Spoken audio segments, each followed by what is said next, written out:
You know what's dangerous? When God revives us, but we don't protect what He restored.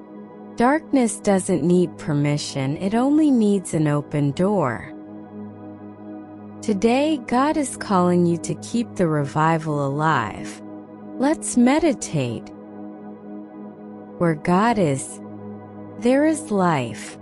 And when God breathes life back into us, when He revives what was fading, we carry a holy responsibility to keep what God has revived. Reviving is God's work. Sustaining that revival, that is ours. When we allow even a sliver of darkness into our lives, it never comes alone. Brings confusion. It brings emptiness. It brings a quiet void that slowly drains what God restored. God may have revived us, but if we do not guard that revival, old habits begin to knock again. They creep in quietly, and before we realize it, they start eating away the life God breathed into us. So often we find ourselves in cycles. God revives us. Light fills our world, hope rises again. But then slowly, subtly, darkness slips back in, and the revival fades.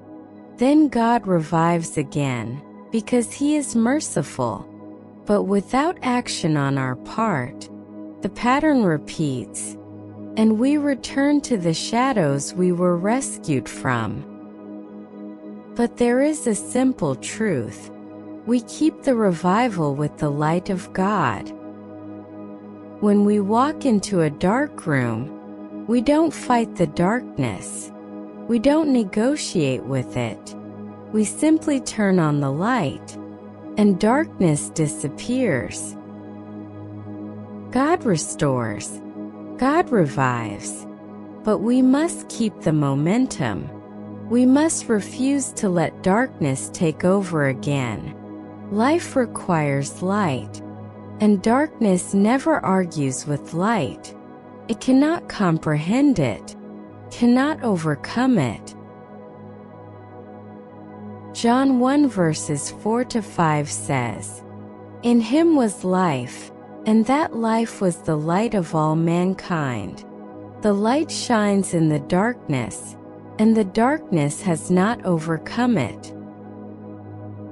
So when darkness tries to confuse us, all we need to do is flip the switch, turn on the light, and this light is the Word of God. Darkness sustains death, but the light, the Word of God, sustains life. The light is life.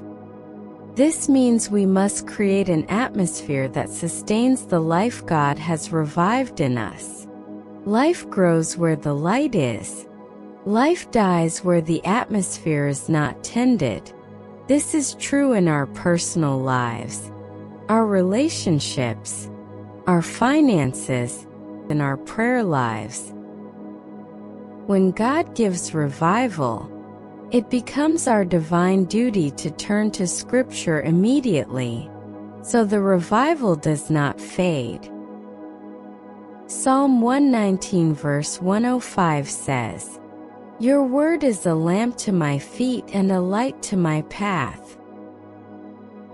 The revelation of the Word is the light we need. God speaks through His Word, and when that revelation comes, we must catch it, hold it, and let it sustain the life He has given us. When we read Scripture, let us read with intention. Read it, and read it again, until the light breaks through. We are children of God, not children of this world. Just as Isaac sowed in famine and reaped 100-fold, joblessness, economic downturns, or any form of darkness cannot dictate our lives. Where there is light, we beat the famine. We walk in authority. We trample the snake and the scorpion. The light sustains life in every area, in our families, our careers, our businesses. May we boldly proclaim the word of God and keep the revival alive. Let us walk in the revelation of His word. Let us expose ourselves to Scripture daily, not only in crisis, not only when we feel like it. Let the word become our rhythm, our breath, our atmosphere. Let us be mindful of what we feed our minds and spirits, what we watch, what we hear, what we consume. Some things quietly dim our light and slowly kill our revival. May we walk with people who lift us, who illuminate us, not those who dim what God has ignited. May a holy revival sweep through our lives. May we hunger for Scripture. May we hear the Word, apply the Word, and live the Word, so we keep the life God has revived. May our spirits burn with a desire to see the revelation of God's Word in every area of our lives. Amen. If these words spoke to your heart, take a moment to type Amen and subscribe to our channel to show us your support. And if you know someone who needs this reminder of God's love, share this video with them. You never know whose home or heart it might heal.